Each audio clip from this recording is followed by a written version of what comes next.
Hey there, my name is Brian Pickowicz. And I'm Lindsey Pickowicz, and we are the head coaches at The Fitness Project. At The Fitness Project, we focus on building fit and healthy leaders. As business owners ourselves, we know that you are a more effective leader when you are leading yourself first. A huge part of leading yourself first is how you take care of yourself and how you prioritize your health. So our mission is to help other business owners and professionals really take care of themselves so they have more energy, more confidence, and so that their health is at its peak. Now, for today, we're going to focus on breaking down the single most common habit that derails the progress of business owners and professionals like yourself, which is stress management. That is the key. Yes, because how we manage stress is really how we manage ourselves. Now, if you're a business owner or professional, you know what stress feels like. And if you have a family on top of that, you know there's a lot of demands for your time, your energy, your attention. And so in order for us to understand how to manage stress, we also need to start understanding what stress is. And that might seem pretty basic, but until we really break it down, it's really challenging to be able to understand what's happening inside of our body, what's happening inside of our mind, and how it's influencing us. Now, when we really talk about stress, we have to understand that it's an automatic response. It's our brain's way of perceiving a threat and responding to it. When we perceive there's a threat, our brain kicks on, it puts us into this alert state, and that starts pushing us towards either reacting, fleeing, or freezing. And so when we're in that state, what's really happening is we're making an appraisal. We perceive there's a threat, and then we ask ourselves, is this challenge greater than my capacity? Meaning, are the demands that are being placed upon me or being asked upon me greater than what I can give to it, or greater than the needs or the ways that I have to be able to manage this state?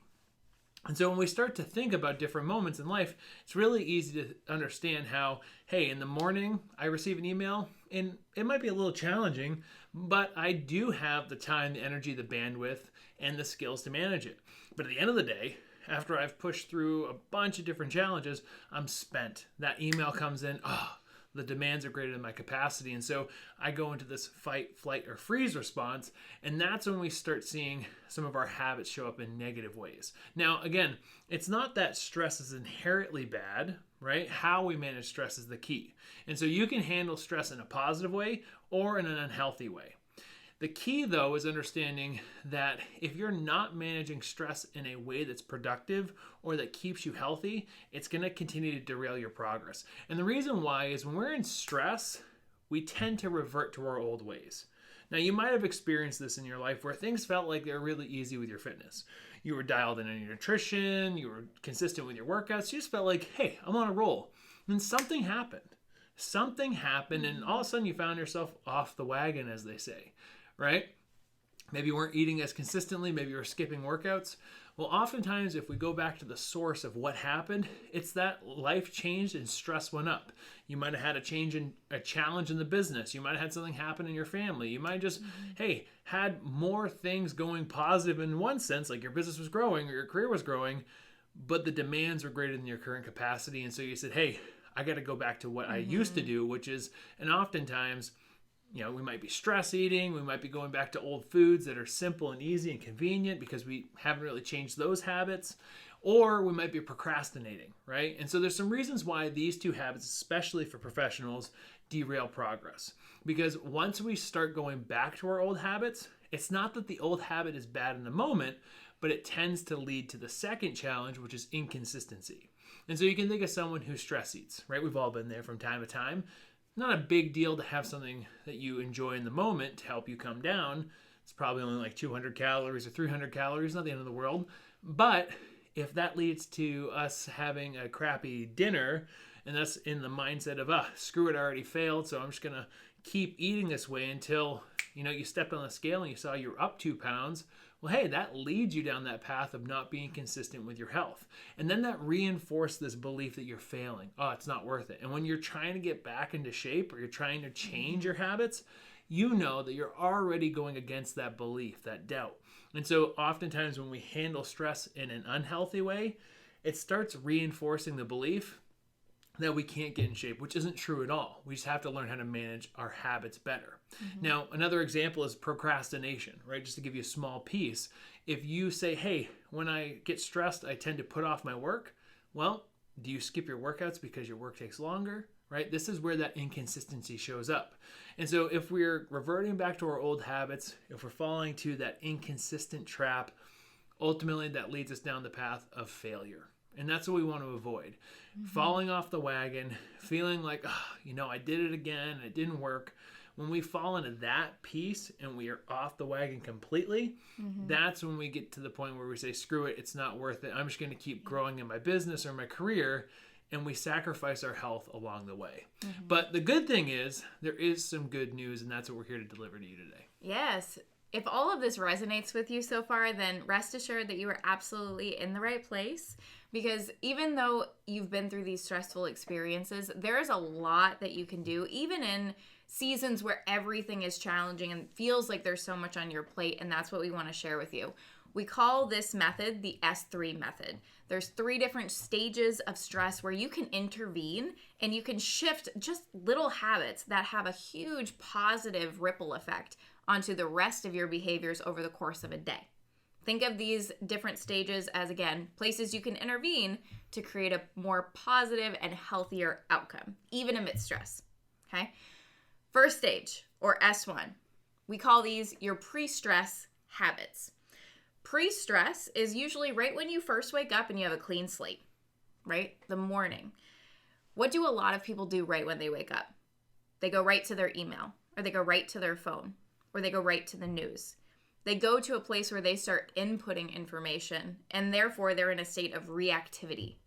They wake up and they start reacting to things rather than being proactive and setting up the state that they want to hold throughout the day. If you set up the state you want to hold for the day, you are much more likely to manage your stress with more mental clarity, peace of mind, right? Having a clear head makes a huge difference.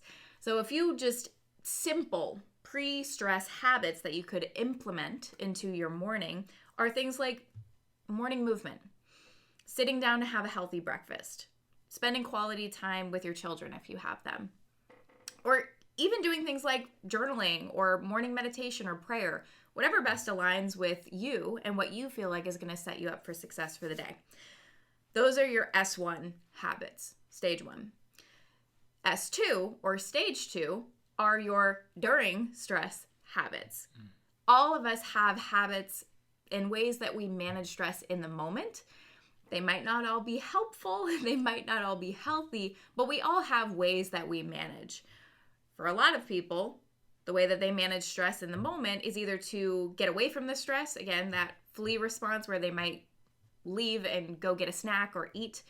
Other people might fight, where they might actually engage with the person or the stressor at a higher level. They might yell at that person or write back in a really reactive email, right? Or they just freeze altogether and then they're just totally unproductive and they have brain fog. They can't do anything until they take a second and come back, right?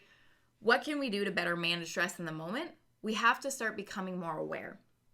And when I say become more aware, what I mean is that we oftentimes have habits that fly under the radar that we aren't aware of until we hit that peak stress point, right? Until we go stress eat or until we go yell at somebody, right? We want to start building awareness of what's happening before we get to that peak stress point, right? So think back or think forward to how you typically might manage a stressful situation. Take the example of stress eating.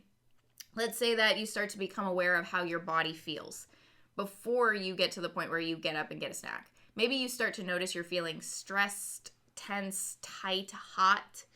And then if you can build the next level of awareness, you start to think of what you're thinking about, right? What thoughts are going through your head? What do you start to focus on when you're stressed? Maybe it's, I'm pretty hungry right now. I think I need a snack. I need to grab a snack. And those are the thoughts that start to go through your head, right? At that point, you're like, oh, that's a great idea. So then your response is to get up, walk over to the fridge or the cabinet, and grab a snack. Now, the key is to build awareness around what is the reward for that behavior? What is the reward for that habit? Every habit has a reward. Otherwise, it wouldn't be a habit. In that moment, your reward after you have that snack is probably a sense of relaxation and relief because you got away from the stressful situation, even just for a moment. How does that help us? How does building awareness help us in this S2 or during stress habit? Well, if you have the awareness and you know what that reward looks like for the habit that you have, you can effectively recreate the award or reward by taking a different action. So if you can start to notice when you're getting stressed, you're getting tense, you start thinking about food in that same example, but you know you're just looking for relief, then maybe you do get up from your chair, but you go take a 5-minute walk. Or maybe you can't go take a 5-minute walk, but you take a few deep breaths.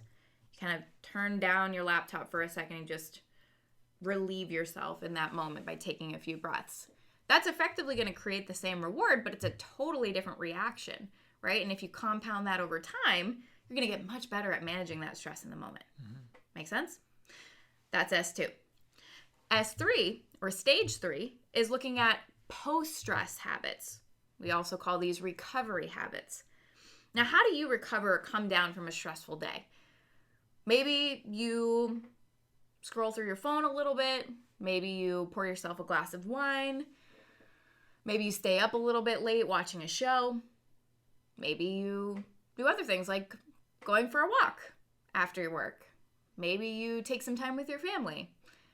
Ask yourself how you typically manage stress or come down from it at the end of a stressful day or experience. Incorporating habits that help you recover from stress is key. What we want to do is we want to find healthy ways to come down from a stressful experience so that our mind and our bodies are completely reset so that, again, when we wake up, we can start fresh. And even if we had a really hard day, maybe we didn't manage stress the best we could, we still gave ourselves a healthy way to come down, give ourselves grace, or just reset before going into another day. That alleviates a stressful day becoming a stressful week, becoming a stressful month, where now it's been a month and you haven't taken care of yourself at all. Mm-hmm. So some post-stress recovery habits, I alluded to a couple of them, but a few to give you as an example might be reading at the end of the day, again, going for a walk, taking the time to make a healthy meal. Because even though sometimes that sounds challenging, it actually gets you totally disconnected from the stress and lets you become present to make something that's actually fueling yourself, right? Doesn't have to be any of these examples. You could find your own way, but don't go to post-stress habits that actually make your body and mind more stressed. Which again, consuming content, drinking wine, eating a bunch of junk food, those are things that are going to increase stress on your body when really all you're looking for is relaxation. Especially when those habits lead to less sleep, right? Because if we're really talking about how do we reduce chronic stress, which is one of the leading indicators of disease, right? Whether that's heart disease, cancer, there's a myriad of different diseases that are linked to chronic stress. We need to make sure that we're sleeping, right? And so all these things, right? Alcohol, scrolling, these can all lead to us not sleeping well, which actually makes it so that next day is going to be harder. Yep. So again, these are just 3 ways to think of your stress cycle. How are you setting yourself up and priming yourself at the beginning of the day? How are you managing stress in the moment? How are you recovering from stress? These are all key ways to start building better habits. And once we have these habits in place, we can make sure that we have the right strategy, right? Because the strategy is how we're going to get the result, right? So for you, if you said, hey, I want to lose 20 pounds, I want to see my body change, obviously there is a map that's specific for you. And if your life looks different than ours, which I guarantee it does because you're your own individual, then you need your own map too. And so that's where a lot of what we focus on as coaches really shows up, because what we're focused on is dialing in each individual for their ideal lifestyle and the results that they want. So if you start to audit this, you can say, okay, I do need to take care of myself in the morning. I do need to build awareness around what I'm doing in the moment. I do need to start to recover at night. Okay, once I have that awareness, what do I have to do to start progressing towards my goal? And that's where we can really serve you. Yeah, and at this point, this is probably sounding very different than anything you've heard in other areas of fitness and health and nutrition. And that's because at the Fitness Project, we do things very differently. We believe that there's 2 principles that really drive results: habits and your mindset. Your mindset is how you think about or perceive yourself and every aspect of your fitness. Your habits, like we talked about today, are really what drive your results, because they're the things that you're doing that you don't even realize that you're doing that are running the show, right? Most of them fly under the radar. We don't even recognize. If we can dial in your mindset and your habits, then we can create real transformation, which is really what you're looking for when you want to change your body and start making progress in your health and fitness, right?